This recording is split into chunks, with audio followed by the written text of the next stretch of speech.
So in this last landscape of hip hop, right? Because you just spoke about the things that you do as opposed to other people and DJs as far as payola is concerned right now. Like, how do you see yourself like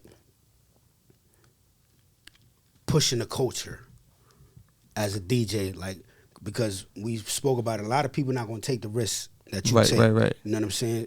To me, I think you push the culture a lot more than other DJs do. You know what I'm saying? But do you sit back and reflect and say to yourself, like, or is it just something that, being that you are who you are? Because like I said, once again, I know your energy. Right. I just need them to understand, you understand, of course, the type of person that you are. Like, how do you feel with that? It's just who I am. It was never like a plan put in place. Like, you know, I'm gonna do the clubs, I'm gonna do the radio, but then I'm gonna be the guy in the city to break the new artists. It just was me being me, and now I kind of got stuck in that role.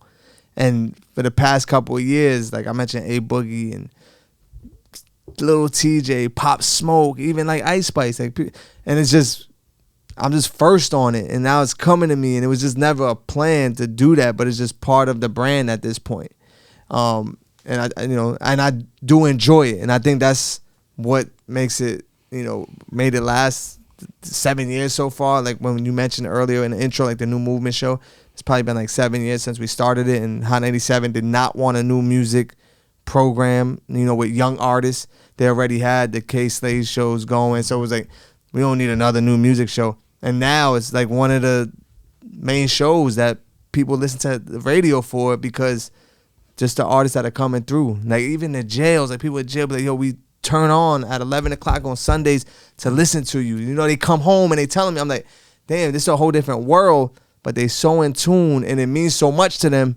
It's like a break, you know what I'm saying, for people that love new music and love new artists, just want the energy, keep the energy in the town, right?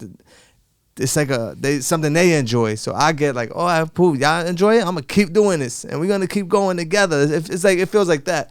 So, but it was never like a plan to do it to push the culture. It was just like, it's who I am as a person. It just happened to work out this way, and we're going to keep going. Like, Before we move forward, right, I want to commend you, right?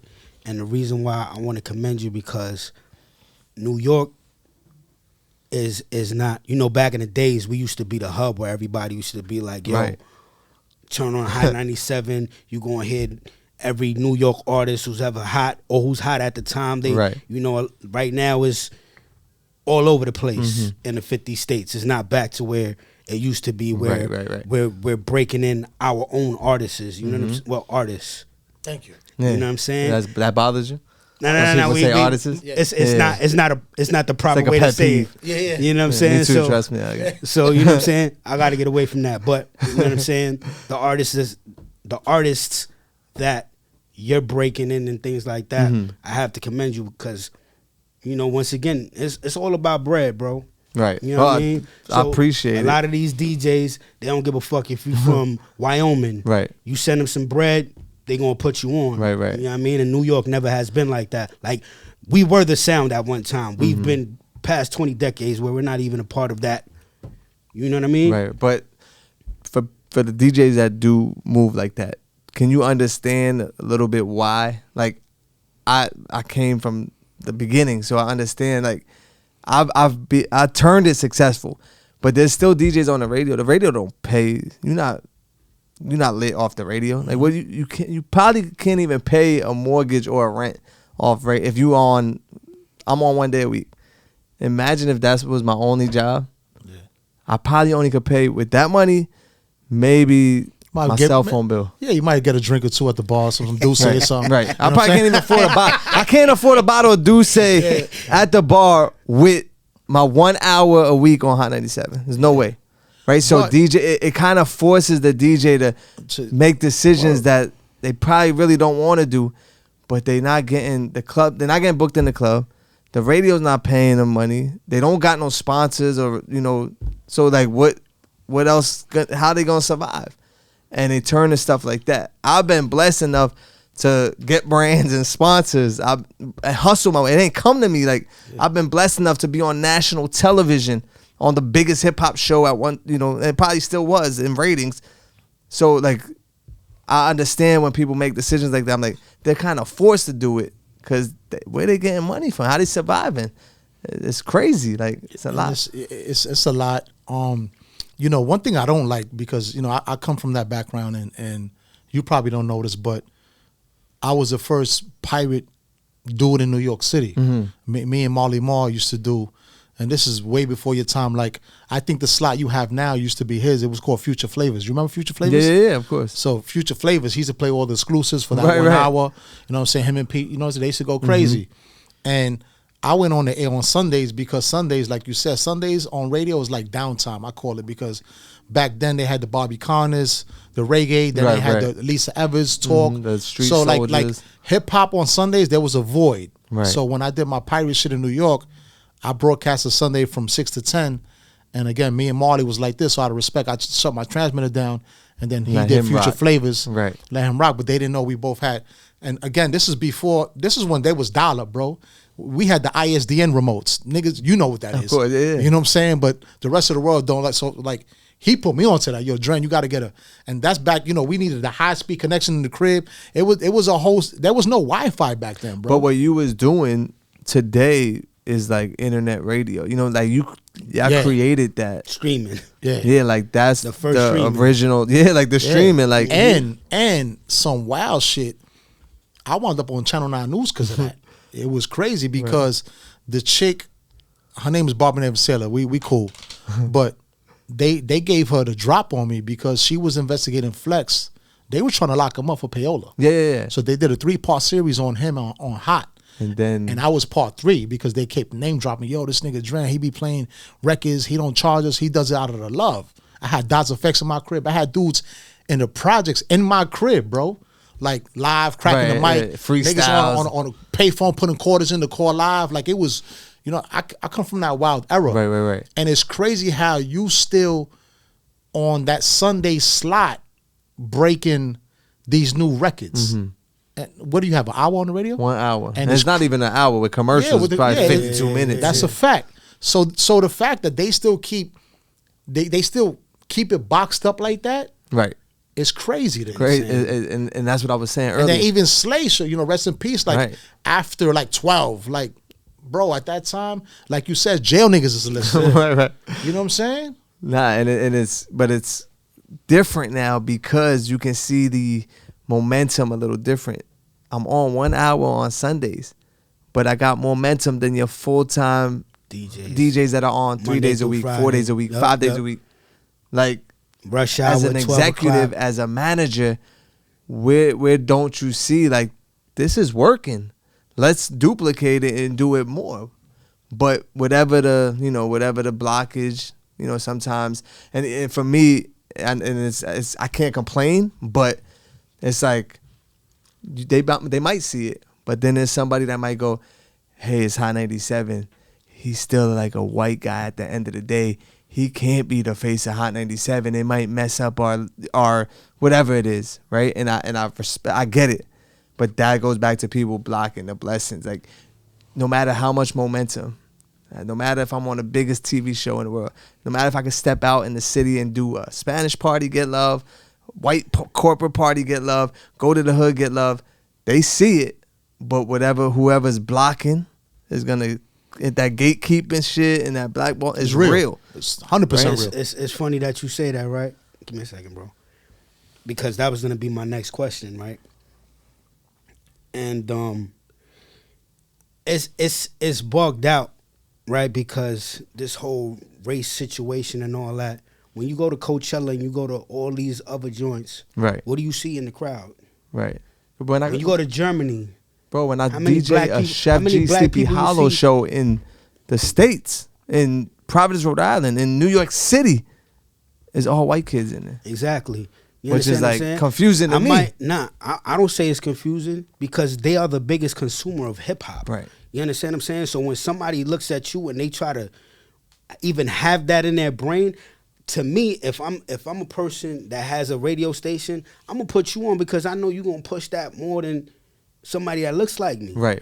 You understand what I'm saying? Like me and him, when we was up north, I would speak to a white officer before I speak to a Latino or somebody that's black, because they got whatever they have, but they feel like, oh, I was punked as a little kid. Now I got some power. I'm a front on everybody that look like me. That's a good analogy. You see what I'm saying? And it's like, what I was about to ask you is, what has been your biggest challenge as a DJ in hip hop? I don't know. I can't complain, right? One, I can't complain because it's not even about complaining, bro. I don't want it even to come off like complaining, like, because I'm good. Like, I'm a fucking successful entrepreneur outside of just a DJ. So I don't even want it to ever come off like I'm complaining, or I'm blessed. Like, I'm blessed. And as a white man, you cannot complain about what's going on in the world, right? But it's just like the same mentality of the United States is not ready for a female president. Is saying the same thing, like Hot 97 is not ready for their main DJ to be white. It's like, come on, some of this shit don't even make sense, because we can't even operate without a female. You know what I'm saying? Shout out to all the mothers out there that raise kids by themselves or just hold down the family. Like, females are super duper strong. Mentally, we might be more physically strong, but they could probably run a company way better than us, right? So that whole 1000%, right? You know what I'm saying? Organization, all that. We just outside. We get caught cheating. We just dumb creatures. But that mentality of, oh, the United States is not ready for a female president is the same mentality of someone saying to an owner or management, Hot 97 is not ready for a white person to be the lead. So it's just like, it is what it is. I'm going to still win regardless. I already won. I already beat the odds already. Yeah, I mean, you on the biggest platform, you know what I'm saying? So it's I cannot complain. Yeah, like, damn if you do, damn if you don't. You know what I'm saying? Like the politics of hip hop, and I say this a lot because it obviously comes up a lot. You know what I'm saying? I tell people all the time, like, when we had Pun, you know what I'm saying? I was down with that crew, you know what I'm saying? And before they saw what he physically looked like, right, they just thought he was black automatically. Right. Because the way he was just on a different type of time. Right. You know what I'm saying? Then when they saw he was Puerto Rican, 400 pounds, they was like, what? And now he became the Puerto Rican rapper, the Puerto Rican, he's nice for being Puerto Rican. No, he's nice, period. He's just nice, period. Right. He's nice. Well, because he's Puerto Rican, and there were barriers, bro. Then they segregate you, like, there was barriers, no, and there were times where in the clubs in the tunnel back in the days, and there's people that got footage of this, where we had to wild out for respect, because but Terror Squad was out of control. Yeah, we was wilding out of control. So we, out of control. They used to call us the Germans, all them. Right. Bro, I have footage of Pun taking his chain off. His Cuban was so thick, and he wrapped that shit around his hand like 4 times, and beat fire out. No, yeah, I already know how. Yeah, got down. You know what I'm saying? Like, we gave it up something different. You know what I'm saying? But to hear that this is still going on, the gatekeeping and the politics of this is just wild, bro. Right. It's wild. Like, does that discourage you sometime? I mean, you in a winning position, so so it just discourages me. Just people's mentality is what discouraged me. Like, for you to even think a certain way is like, come on. Like, you know what I'm saying? Like, we in 2024. Exactly. The sold out shows is white people. This is like, it don't even race to me. And like I said earlier, it took me a while to even realize and learn more about race, because I didn't come from a place where it mattered. Like, all my friends were Latinos or black. So it took me a long time to really realize, like, oh, this shit is real.